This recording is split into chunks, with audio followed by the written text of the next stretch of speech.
Breaking news చూస్తున్నాం. Telangana cabinet భేటీపై ఉత్కంఠ నెలకొంది.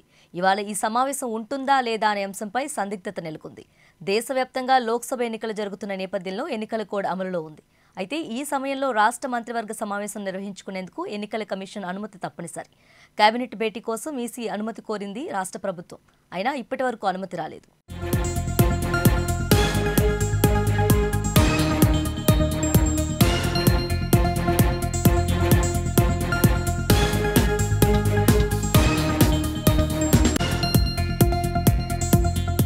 రాష్ట్రంలో ప్రస్తుతం ఎన్నికల కోడ్ ఉండడంతో ఏ అధికారిక నిర్ణయం తీసుకోవాలన్నా ఎన్నికల సంఘం అనుమతి తప్పనిసరి.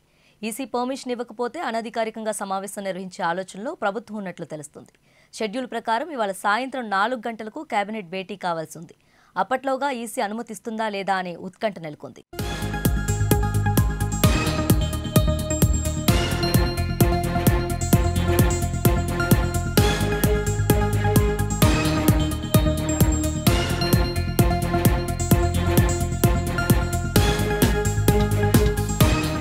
ఈసీ అనుమతిస్తే సీఎం రేవంత్ రెడ్డి సారథ్యంలో రాష్ట్ర మంత్రివర్గ సాయంత్రం సమావేశం కానుంది. జూన్ 2తో రాష్ట్ర పునర్విభజన జరిగి 10 ఏళ్లు పూర్తి కానుండగా పునర్విభజన చట్టానికి సంబంధించి తెలంగాణ ఐపీ మధ్య అపరిష్కృతంగా పెండింగ్లో ఉన్న అంశాలపై ప్రధానంగా ఈ సమావేశంలో చర్చ జరగనున్నట్లు తెలుస్తుంది. ఆగస్టు 15 లోపు రైతులు రుణమాఫీ చేసి తీరాలని సీఎం ఇప్పటికే అధికారులను ఆదేశించగా నిధుల సమీకరణపై కూడా చర్చించనున్నారు. ఇక రాష్ట్రంలో ధాన్యం కొనుగోలు పురోగతిని సమీక్షించి వచ్చే ఖరీఫ్ పంటల ప్రణాళిక గురించి చర్చించనున్నారు. రాష్ట్ర ఆదాయం పెంచుకునే దిశగా వనరుల సమీకరణ, ఆదాయ పెంపు, ప్రత్యామ్నాయాలపై కేబినెట్లో చర్చించనున్నట్లు తెలుస్తోంది.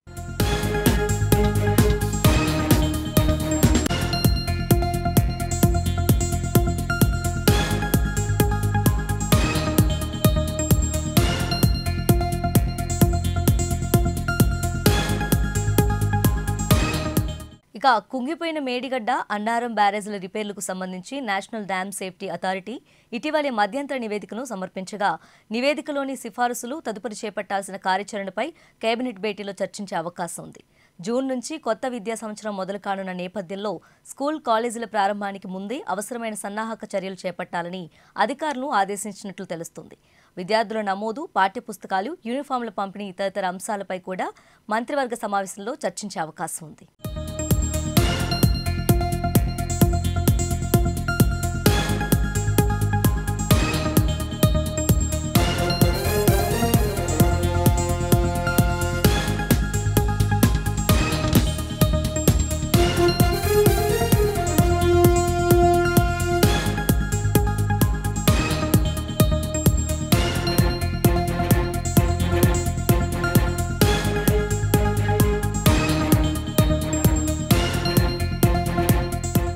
ఇక ఇదే అంశానికి సంబంధించి మరింత సమాచారం మా ప్రతినిధి భార్గవ్ అందిస్తారు. భార్గవ్, చెప్పండి, కేబినెట్ భేటీకి సంబంధించి పూర్తి అప్డేట్స్ ఏంటి? మొత్తంగా జరిగినటువంటి లోక్సభ ఎన్నికల నేపథ్యంలో ఎన్నికల కోడ్ ఇంకా అమల్లోనే ఉంది.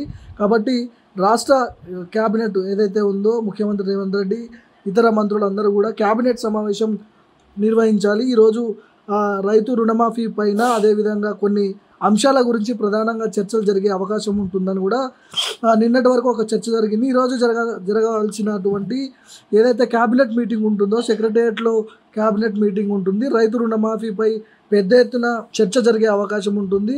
మేడిగడ్డ, అన్నారం బ్యారేజీల రిపేర్లకు సంబంధించిన నేషనల్ డ్యామ్ సేఫ్టీ అథారిటీ మధ్యంతర నివేదికను కూడా సమర్పించగా నివేదికలోని సిఫారసులు తదుపరి చేపట్టాల్సిన కార్యాచరణపై ఈరోజు కేబినెట్ భేటీలో చర్చించే అవకాశం ఉంది.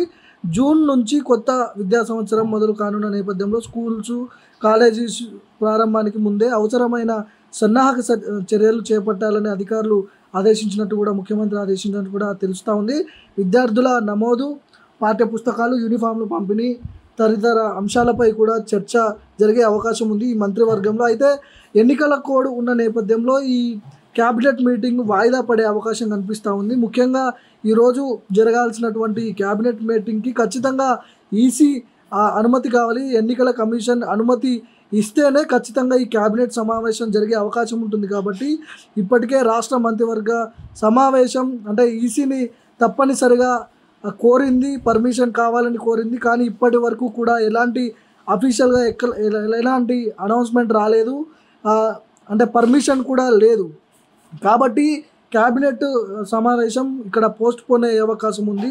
ముఖ్యంగా ఈరోజు షెడ్యూల్ ప్రకారం ఈరోజు 4 గంటలకు క్యాబినెట్ సమావేశం కానుంది. అప్పటిలోగా ఈసీ అనుమతి ఇస్తుందా లేదా అనే అంశాల గురించి పెద్ద ఎత్తున ఉత్కంఠ నెలకొంది. ముఖ్యంగా ఈరోజు ఒకవేళ ఈసీ పర్మిషన్ ఇస్తే, ఎన్నికల కమిషన్ అనుమతి ఇస్తే రాష్ట్ర క్యాబినెట్ యథావిధిగా 4 గంటలకు సెక్రటేరియట్లో క్యాబినెట్ సమావేశం జరిగే అవకాశం ఉంటుంది. ఇందులో ముఖ్యంగా రైతు రుణమాఫీ గురించి, ఎందుకంటే గతంలో కూడా ముఖ్యమంత్రి రేవంత్ రెడ్డి సవాళ్ళు విసిరారు. 15 ఆగస్టులోపు ఖచ్చితంగా రైతు రుణమాఫీ ఖచ్చితంగా చేసి తీరాలని కూడా ఇప్పటికే అధికారులకు ముఖ్యమంత్రి రేవంత్ రెడ్డి ఆదేశించాడు. నిధుల సమీకరణపై కూడా చర్చించే అవకాశం ఉంది ఈ క్యాబినెట్లో. ఇక రాష్ట్రంలో ధాన్యం కొనుగోళ్ల పురోగతిని సమీక్షించి వచ్చే ఖరీఫ్ పంటల ప్రణాళిక గురించి కూడా చర్చించే అవకాశం ఉంది.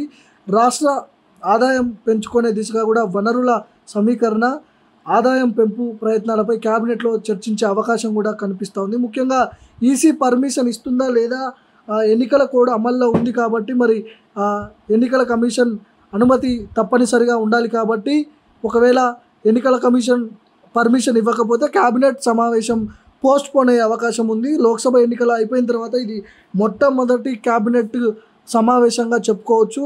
మొట్టమొదటి క్యాబినెట్ సమావేశమే పోస్ట్పోన్ అయ్యే అవకాశాలు ఖచ్చితంగా కనిపిస్తూ ఉంది. ఒకవైపు రాష్ట్ర మంత్రివర్గం కూడా ఈసీని, అక్కడ ముఖ్యమంత్రితో పాటు ఈసీని అనుమతి కోరింది. కానీ అనుమతి ఇస్తారా లేదా అనే అంశాల గురించి ఇప్పుడు మనం వేచి చూడాల్సి ఉంది. ముఖ్యంగా రైతు రుణమాఫీ కావచ్చు, తడిసిన ధాన్యం కావచ్చు, ఏదైతే మేడిగడ్డకు సంబంధించిన దాంట్లో జరిగిన అవినీతి కావచ్చు, దాన్ని ఎట్లా మళ్ళీ పునర్వైభవం తీసుకోవాలి అనే అంశాల గురించి పెద్ద ఎత్తున ఈ క్యాబినెట్ సమావేశంలో చర్చలు జరిగే అవకాశం ఉంది. కాబట్టి ఈసీ పర్మిషన్ ఇస్తుందా లేదా దాని గురించి వేచి చూడాల్సి ఉంది.